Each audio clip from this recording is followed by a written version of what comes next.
بات تو یہ ہے کہ انسان نے اپنی اصلاح کرنی ہے، اس کے لیے وقت نکالنا ہے، اچھی بات کو سننا ہے، اچھی کتاب کو پڑھنا ہے، اچھی مجلس میں بیٹھنا ہے، ایسے نیک صالح لوگوں میں بیٹھنے کی دعا مانگنی چاہیے، ٹھیک ہے۔ پھر شفقت کی بات آ رہی ہے، تو شفقت دیکھیں، جو لوگوں پہ رحم نہیں کرتا اس پر خدا رحم نہیں کرتا۔ ترمذی نے اس کو روایت کیا کہ دیکھیں بچوں پہ رحم کرنا چاہیے، جانوروں پہ رحم کرنا چاہیے، جو ذبیحہ جیسے اب آپ کا قربانی کا ٹائم آ جائے گا، جس جانور کو ذبح کرنا اس پر بھی رحم کرنا چاہیے۔ ظاہر ہے اس کو آپ پانی پلائیں، اس کی دیکھ بھال کریں، صحیح جانور خریدیں، جب ذبح کریں تو جو چھری ہے اس کا تیز ہونا ضروری ہے تاکہ اس کو تکلیف نہ ہو، ٹھیک ہے، یہ ساری چیزیں۔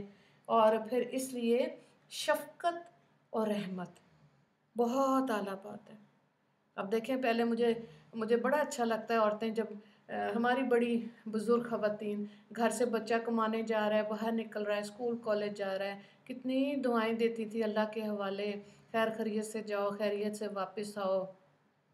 ان کو یہ صبح شام والے اذکار تھوڑی آتے تھے اتنے زیادہ جتنے اب نیٹ پہ دعائیں اویلیبل ہیں، جتنے وظیفے اویلیبل ہیں، جتنی کتابیں لکھی ہوئی ہیں، ان کو بھی پڑھنا چاہیے اور کرنا چاہیے۔ لیکن وہ سادگی میں کیا کہتی تھی، شفقت تھی ان کے اندر محبت تھی، بچوں کے سر پہ ہاتھ پھیرنا، اور بیٹیوں کو گلے لگایا کریں، ضرور لگایا کریں، اور بیٹوں کے سر پہ ہاتھ پھیرا کریں، اور گھر سے جب جاتے ہیں دعا کی دیا کریں اللہ کے حوالے۔ اب تو ہم نے دعائیں سیکھ لی نا، بسم اللہ توکلت علی اللہ ولا حول ولا قوت الا باللہ، آ رہی ہے خاموشی سے یہ پڑھیں، لیکن ہلکی سی مسکراہٹ کے ساتھ ان کو رخصت کریں کہ اگر کمانے جا رہے ہیں تو پریشان نہ ہو کے گھر سے جائیں، بچے گھر سے اسکول کالج جا رہے ہیں تو اپنا دھیان اپنی پڑھائی کی طرف رکھیں۔ کتنی اعلیٰ بات ہے، بجائے اس کے کہ گھر سے نکل رہے ہیں، شور مچا ہوا ہے۔ بچوں کو میں دیکھتی ہوں اسکول کالج سے لیٹ ہو رہے ہوتے، میری پانی کی بوتل میرا رجسٹر رہ گیا، ذرا گاڑی روک کے میرے نوٹس رہ گئے، آج ٹیچرز کو چیک کرانے تھے، اور ایک ہنگامہ ہوتا ہے گھر میں۔ تو رات کو تیاری کریں نا، صبح اٹھ کے بھاگے بھاگے بھاگے بھاگے یونیفارم استری کریں، جوتا پالش، جراب کدھر ہے میری مل نہیں رہی، اور گھر میں ایک ہنگامہ، بری بات۔ شفقت تبھی آئے گی نا جب یہ سارے کام کو پلان کیا ہوگا رات کو، تو تبھی ٹھہراؤ، ورنہ تو الجھن اور گھبراہٹ اور بدمزگی اور غصہ آئے گا۔ تو جو خواتین دیکھیں یہ پہلے سادہ وقت تھے، اب وہ آرٹیفیشل لائف سٹائل بنا لیا، تو یہ چیزیں جو ہیں بکھری ہوئی لگتی، حالانکہ کتنے آرگنائز طریقے سے چیزیں ہوتی، الماری کو کیسے رکھنا ہے، بستر کو کیسے رکھنا ہے، کمرے کو کیسے، کتنی چیزیں تو اویلیبل ہیں اب جو آپ دیکھ کے انسان سیکھ سکتا ہے۔ سفارش سنت ہے، بخاری نے اس کو روایت کیا۔ صحیح بندہ جو حقدار بندہ ہے اس کی جب سفارش کی جائے گی تو یہ کر سکتے ہیں، یہ جائز ہے ہمارے دین میں۔ ترمذی نے بھی اس کو روایت کیا۔ اللہ تعالیٰ سے خوف اور امید سنت عمل ہے، اور بندوں سے اچھا حسن ظن رکھنا یہ بھی بہت ضروری ہے۔ لوگوں کے ساتھ بدگمانی کرنا خلاف سنت ہے، بخاری نے اس کو روایت کیا، ٹھیک ہے۔ تو اب دیکھیں یہ سیکھنا ہے جو بار بار ہوتا ہے نا، جو میں بھی اپنی بچیوں کو یہی کہتی ہوں کہ فوراً اپنی دیکھو کہ ہم نے اگر بات کی ہے تو کس لہجے میں ہم نے پہلے بات کی ہے، ٹھیک ہے، اس کے بعد پھر دوسرے نے کی ہے، دوسرے کے ساتھ اس کا رویہ کیا پتہ، کئی لوگ خاموش طبیعت ہوتے ہیں، کئی ٹاکٹیو ہوتے ہیں، کئی سہہ جاتے ہیں، کئی برداشت کو کہتے ہیں ہاں ٹھیک ہے ایوری تھنگ از نارمل، کئی لوگ حساس ہوتے ہیں، ان کو بڑی لفظوں کا بوجھ لگتا ہے ان کو۔ تو بہرحال سفارش کے لیے یہ ہے کہ اگر آپ right person for the right job سفارش کر رہے ہیں جائز ہے، ٹھیک ہے۔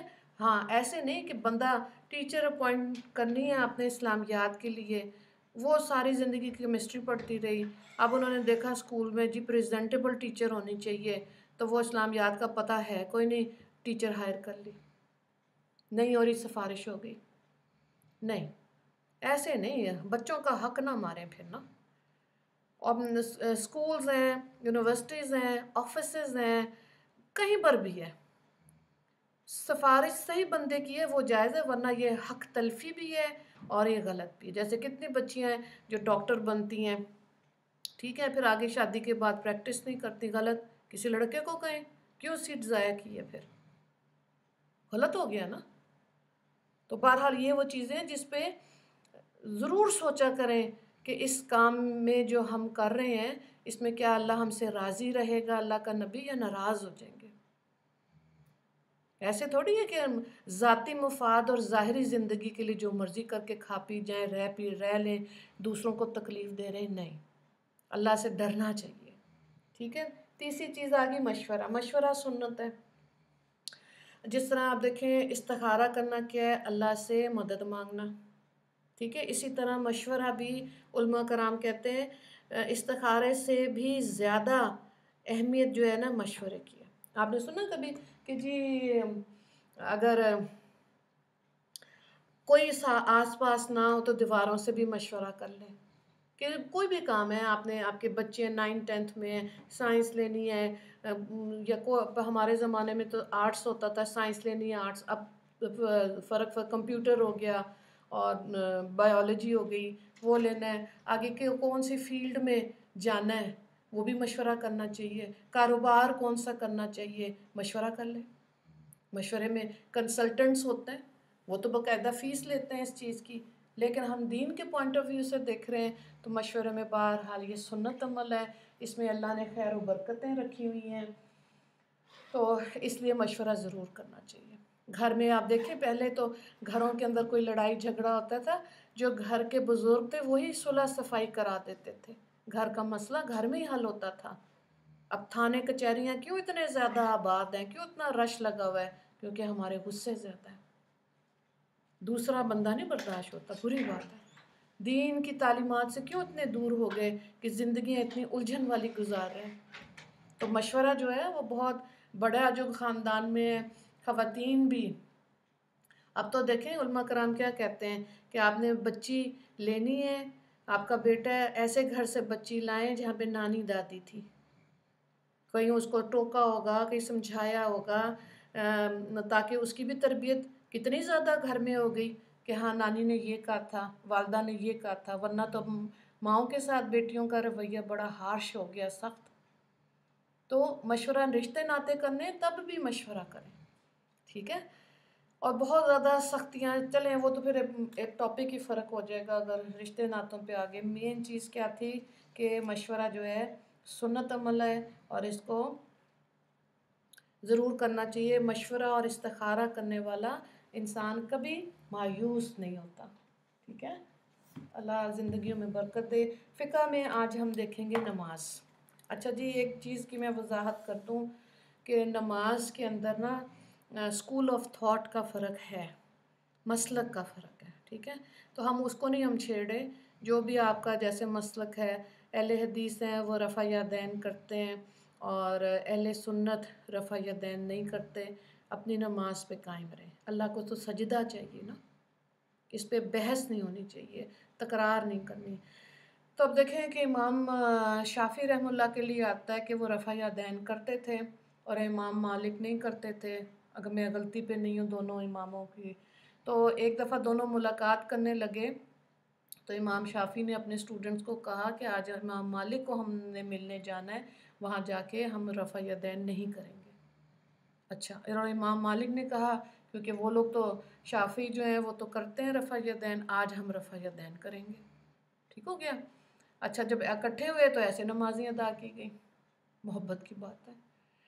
دیکھیں اختلاف جائز ہے، باعث رحمت ہے، اس پہ بحث نہیں کرنی۔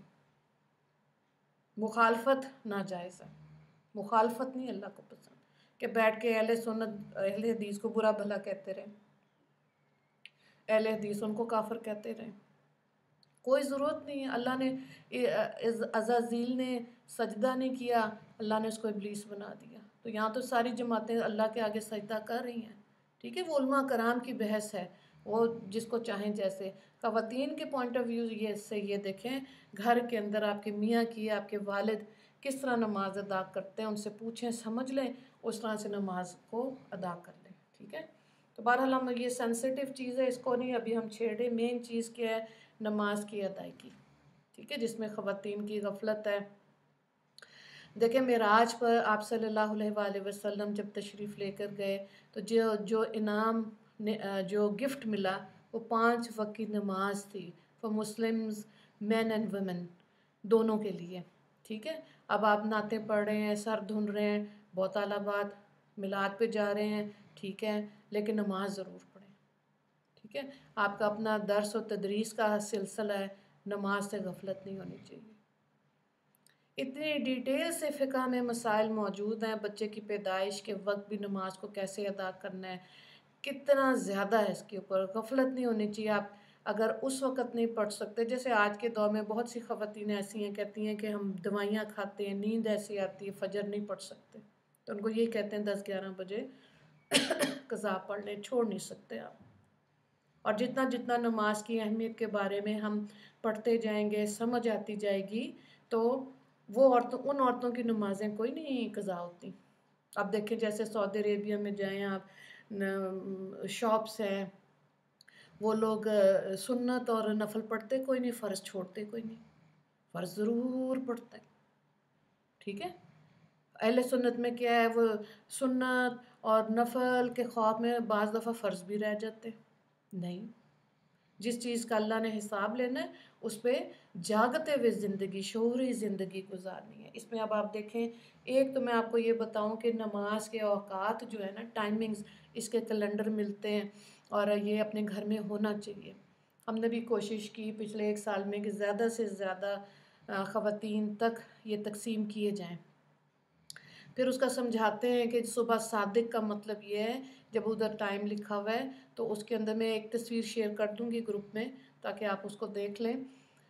اس سے پہلے آپ سحری کا وقت ختم، تہجد کا وقت ختم، پھر طلوع آفتاب کا مطلب ہے فجر کا وقت ختم، اس کے بعد زوال کا وقت ہے 11:15 سے 12:15، ٹھیک ہے۔ اس میں سجدہ نہیں ہے، قرآن پڑھ سکتے ہیں۔ اسی طرح ظہر کا وقت جو داخل ہوتا ہے، عصر کس وقت پڑھ سکتے ہیں، مغرب کا تو زیادہ تر لوگوں کو روزے کی مناسبت سے آگاہی ہے۔ نفلی روزے رکھنے والے جو پیر جمعرات کو خواتین روزہ رکھتی ہیں، ان کو بھی پتہ ہوتا ہے کہ روزہ کتنے بجے کھلے گا۔ پھر عشاء کی نماز آ گئی، ٹھیک ہے۔ سردی گرمی میں پورے سال کا ایسے سٹینڈرڈ چارٹ بنا ہوا ہوتا ہے، وہ گھر میں ہونا چاہیے تاکہ آپ نفلی نماز پڑھ سکیں، زوال کے وقت کا خیال رکھ سکیں اور نفلی روزے رکھ سکیں، ٹھیک ہے۔ یہ بہت ضروری ہے۔ اس کے بعد جو نماز کے فرائض، ٹھیک ہے، اس کے ساتھ دیکھیں فجر کی 2 سنتیں، 2 فرض ہیں۔ ظہر کی 4 سنتیں موقتہ ہیں، ضرور پڑھنی ہے، ٹھیک ہے۔ اس کے بغیر آپ نے 4 فرض نہیں پڑھنے۔ تو اس کے بعد موقتہ 4 سنت ہو گئی اور 4 فرض ہو گئے، پھر 2 سنت 2 نفل۔ عصر کے 4 سنتیں غیر موقتہ ہیں، پڑھ لیا تو ٹھیک ہے، نہیں پڑھا، پڑھ لیا تو ثواب زیادہ، اگر نہیں پڑھے گے تو گناہ نہیں ہے۔ لیکن ظہر کی 4 سنتیں نہیں چھوڑ سکتے۔ اور پھر کیا چیز ہے، نارملی زیادہ تر لوگ عصر کے 4 فرائض ہی پڑھ رہے ہوتے ہیں۔ مغرب کی طرف آ جائیں، یہاں پر آپ نے مغرب کے 3 فرض ہیں، 2 سنت ہیں، 2 نفل ہیں۔ عشاء کے بھی اسی طرح 4 سنت جو پہلے ہیں وہ غیر موقتہ ہے، پڑھ لیا تو ثواب ملے گا، نہیں پڑھا تو گناہ نہیں ملے گا، آپ چھوڑ سکتے ہیں۔ لیکن ظہر کی 4 سنتیں نہیں چھوڑ سکتے، اور پھر آپ 4 فرض پڑھیں، اور اسی طرح سے جو وطر ہیں وہ بھی آپ نہیں چھوڑ سکتے۔ تو نارملی اگر جوائنٹ فیملی میں خواتین کا بعض دفعہ ذمہ داری زیادہ ہے تو آپ اس کو 4 فرض، 2 سنت، 3 وطر پڑھ لیں، نماز ہوگی، لیکن اس کو عادت نہیں بنایا جا سکتا، ٹھیک ہے۔ پوری نماز پڑھنے کی کوشش کرنی ہے۔ اوقات کے بعد جو آگے یہ آپ کی جگہ صاف ہونی چاہیے، نماز والی لباس صاف ہونے چاہیے۔ بعض خواتین کو میں نے دیکھا ہے وہ اپنے کپڑوں پر ایک میکسی ٹائپ بنوا لیتی ہیں، اس کو پہن لیتی ہیں، جس میں سے آپ کے ہاتھ نظر آ سکتے ہیں، چہرہ کھلا ہونا چاہیے، پاؤں ڈھک لیے تب بھی ٹھیک ہے۔ اس میں بھی اسکول آف تھاٹ کا فرق ہے، نہیں ہے تو نماز ہو گئی، لیکن سر پورا ڈھکا ہونا چاہیے، بال نظر نہیں آنے چاہیے، چہرہ ڈھک کے نماز نہیں ہوتی، ٹھیک ہے، چہرہ کھول کر ہی نماز ہوتی ہے۔ آپ نے نیت کرنی ہے، تو نیت کے لیے آپ نے اگر زبان سے میں نیت کرتی ہوں، ایسے کر کے بولا ٹھیک، دل میں ارادہ کیا ٹھیک، دونوں جائز ہو گئے۔ پھر قرآن پاک کی تلاوت جو ہے آپ نے 4 رکعتیں ہیں نا، تو پہلی رکعت میں سورہ فاتحہ کے بعد آپ جو بھی سورت پڑھیں گے قرآن کی ترتیب کے حساب سے اس کو آپ نے پڑھنا ہے۔ اگر قل هو اللہ احد سورہ اخلاص پڑھ رہے ہیں پہلے، تو دوسری صورت میں آپ سورہ فلق یا سورہ ناس پڑھیں، کیونکہ یہ آخر میں تینوں صورتیں اکٹھی آتی ہیں۔ یہ نہیں ہو سکتا کہ آپ پہلی رکعت میں سورہ اخلاص پڑھ لیں اور دوسری رکعت میں علم نشرح پیچھے سے کوئی صورت اٹھائیں۔ تو ترتیب کے ساتھ چلنا ہے۔ سنتوں میں فرض میں پہلی 2 رکعتوں میں آپ نے سورہ فاتحہ کے بعد سورت کو ایک دوسری سورت کو ملانا ہے جس میں کم سے کم 3 آیات ہوں، اور باقی 2 صورتوں میں سورہ فاتحہ پڑھ لی، ٹھیک ہے۔ اگر آپ سنتوں میں پڑھ رہے ہیں تو آپ 4 رکعتوں میں سورہ فاتحہ کے بعد ملا سکتے ہیں، ٹھیک ہو گیا۔ دوسری چیز ہے بیٹھ کے نماز پڑھنا۔ قیام جو رکن ہے، کھڑے ہو کے نیت کرنا، بیٹھنا، یہ فرض عمل ہے۔ اب آپ اپنے جسم کی صحیح طرح سے دیکھیں کہ واقعی میں کہ آپ صحیح یہ تو نہیں اپنے آپ سے جھوٹ بول کے بیٹھ کے نمازیں پڑھتے جا رہے ہیں، ہوا کے اندر سجدے جا رہے ہیں، نہیں۔ ہاں بیماری ہے، جینون ریزن ہے۔ ڈاکٹر نے بھی کہا، جیسے ابھی تھوڑی دیر پہلے خاتون کا آیا کہ میں نے آنکھ کا آپریشن کرایا، منع کیا ہے بہت زیادہ جھکنے کا، تو میں اشاروں سے پڑھ سکتی۔ ہمارا دین اتنا مشکل تھوڑی ہے۔ ظاہر ہے آپ سر نیچے کتنا جھکا لیں، نہیں پتہ ہوگا تو وہ ظاہر ہے سارا سٹریس سٹرین آئیز پہ پڑے گا۔ ڈاکٹر بھی کہتے ہیں کہ جی کیا کر کے آئے ہیں، ٹھیک ہے۔ تو آپ پڑھیں، آپ کے گھٹنوں میں ویسے کوئی پرابلم ہے تو آپ کرسی پہ بیٹھیں، کرسی اور وہ جس کے ساتھ سلیٹ سی بنی ہوتی ہے اس کے اوپر سجدہ نہیں ہوتا، ہوا میں ہے، ٹھیک ہے۔ اس کی بھی ترتیب ہے، وہ بھی پھر سمجھنی چاہیے، تو پڑھ سکتے ہیں۔ لیکن فضیلت میں یہ نماز کمزور ہے۔ فضیلت والی نماز وہی ہے جو آپ کھڑے ہو کے پڑھیں۔ کتنی ایکسرسائز ہو جاتی ہے، کتنے ایسے بھی ہیں عالم جو بتاتے ہیں کہ جی یہ ریڑھ کی ہڈی کا پرابلم ہے تو جی آپ سجدہ کریں، جی صحیح طرح رکوع ایسے کیا کریں، آپ کی ہڈیاں ٹھیک رہیں گی۔ تو اللہ نے تو اتنا زبردست یہ مسکولر ایکسرسائز خواتین اور مردوں کو کر کے بنا کے دے دی، جو نماز پابندی سے پڑھتے ہیں وہ ان بیماریوں سے بچے بھی رہتے ہیں، ٹھیک ہو گیا۔ اچھا، دونوں سجدوں کے درمیان بھی آپ کے پاس دعائیں موجود ہیں جو آپ سیکھ کے وہ بھی پڑھ سکتے ہیں۔ آپ نے ایک سجدہ کیا پھر سیدھے کھڑے ہوئے۔ ارکان تعدیل کا مطلب یہ ہوتا ہے کہ ہر رکن کو ٹھہراؤ اور سکون کے ساتھ ادا کیا جائے۔ یہ نہیں ایک سجدہ کیا اور تھوڑا سا اٹھے پھر دوبارہ دوسرا سجدہ، نہیں، پورا کمر ریڑھ کی ہڈی کو سیدھا کریں۔ اس میں بھی دعا ہے، وہ بھی آپ پڑھ سکتے ہیں اور پھر دوبارہ سجدہ کریں، ٹھیک ہو گیا۔ اور اسی طرح سے سجدہ سہو کی بات ہے، آپ نماز میں بھول گئے ہیں تو آپ کا سجدہ سہو کا طریقہ کیا ہوتا ہے کہ آپ نے تشہد سے پہلے، چوتھی رکعت میں تشہد سے پہلے جب آپ نے اتحیات پڑھی، آپ بھول گئے رکعت، تو آپ رائٹ سائڈ پہ ایک دفعہ سلام کر کے اور پھر آپ 2 سجدے کریں گے۔ 2 سجدے کرنے کے بعد دوبارہ پھر آپ اتحیات اور پھر آگے درود شریف اور دعائیں پڑھ کے سلام پھیر لیں، آپ کی نماز ادا ہو گئی، ٹھیک ہے۔ اور پھر نماز کو فاسد کرنے والی چیزیں، مکروہ کرنے والی چیزیں، یہ سفر کی نماز جو ہے، ظاہر ہے آپ کے ہوا خارج ہوگی، نماز تو وضو کریں گے، دوبارہ نماز کو ادا کریں گے، ٹھیک ہے۔ نماز کے دوران بات نہیں کرنا، یہ تفصیل سے کتابوں میں ذکر ہے۔ یہ ایک کتاب کی میں تصویر بھیج دوں گی، کوشش کریں آپ ایسی فقہ کی کتابیں لے کے اس کو تفصیل سے پڑھیں۔ پھر سفر کی نماز جو ہے، بیسکلی یہ نماز جو ہوتی ہے اس کو قصر نماز کہتے ہیں۔ اب وہ نماز جو ہے آپ کے گھر کے دروازے سے لے کے اور آپ 48 کلومیٹرز باہر جا رہے ہیں، ٹھیک ہے، اور 3 دن سے زیادہ رہنا ہے تو آپ کی قصر نماز نہیں ہوگی۔ اگر 3 دن سے کم رہنا ہے تو آپ پھر قصر نماز پڑھیں گے، اور قصر کس میں ہوگی؟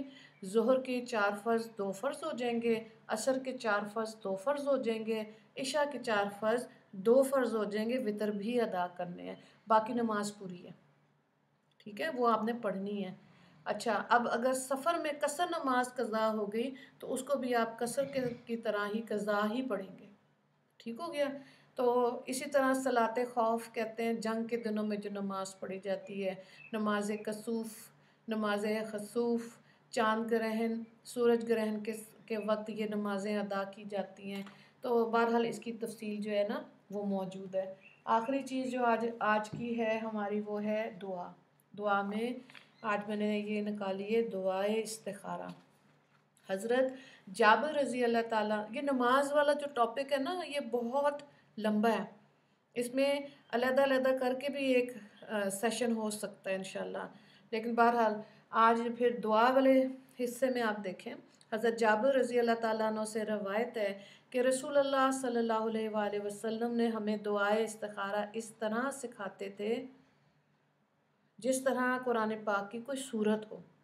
فرماتے کہ جس کو کوئی حاجت ہو وہ 2 رکعت نماز ادا کرے، پھر یہ دعا پڑھے، اور پھر جہاں پہ یہ لفظ آتا ہے نا حاضل امرا، یہاں پر اپنی حاجت کو بیان کرے اللہ کو، ٹھیک ہے، تو اللہ سے مشورہ ہو جائے گا۔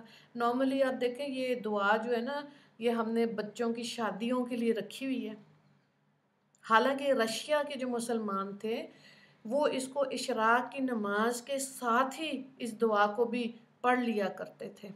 سارا دن خیر و برکت والا ہوتا تھا، جو کام انسان کے حق میں صحیح تھا وہ آسان ہو جاتا تھا، جو نہیں ہے کیونکہ دعا مانگی ہے نا، صبح صبح اللہ سے مشورہ کیا ہے، تو وہ جو برے کام ہوتے ہیں وہ خود بخود پھر اللہ ساتھی بنتا ہے نا، پھر اللہ تعالیٰ آسانیاں عطا کرتا ہے، ٹھیک ہے، تو اس کو آپ پڑھ سکتے ہیں روز۔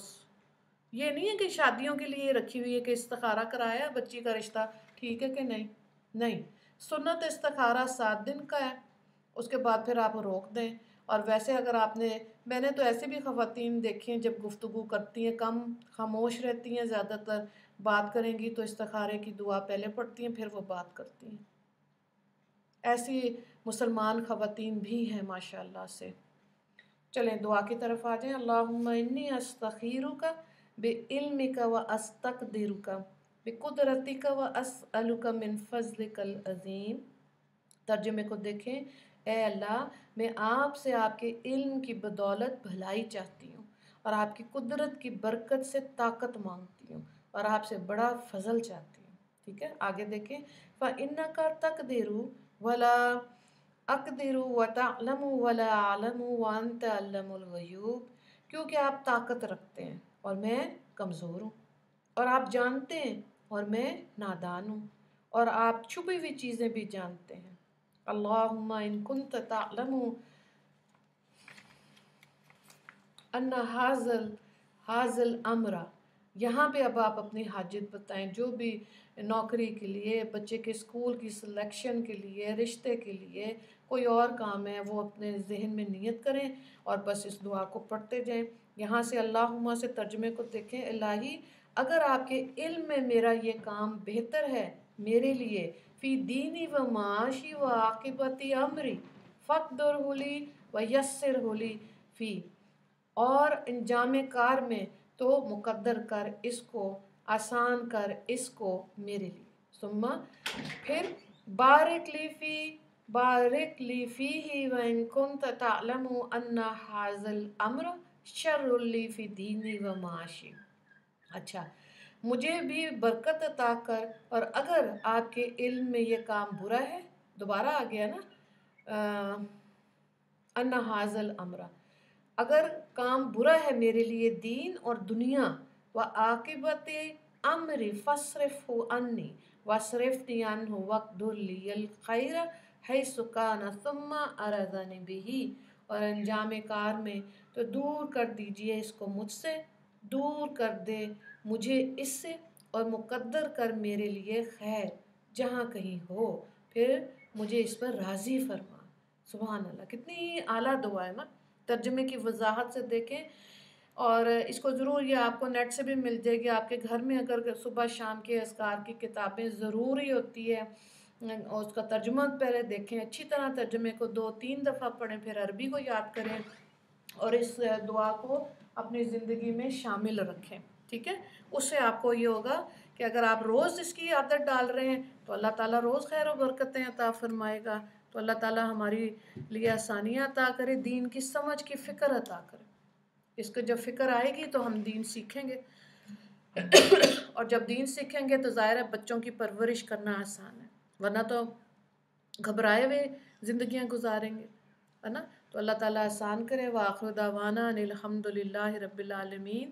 اللہم اغفر للمسلمین والمسلمات والمؤمنین والمؤمنات۔ السلام علیکم ورحمۃ اللہ وبرکاتہ۔